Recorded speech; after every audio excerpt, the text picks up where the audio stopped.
guys আজকে লাউ দিয়া চিংড়ি মাছ দিয়া ঈদের পরের দিন আজকে এই যে লাউ কচি লাউ এই যে একটা বিছিও নাই লাউ নাই এই যে চিংড়ি মাছ দিয়ে রান্না করো চিংড়ি মাছ আর এখানে এই যে মাংস বসাইছে এখানে মাংস বসাইছে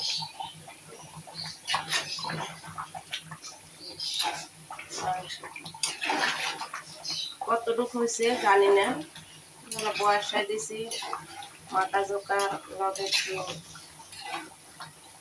কালা বোনার মশলা দিয়েছিলাম গরুর মাংস আর এই যে এখানে চিংড়ি মাছ লাউ দিয়া লাউ আর চিংড়ি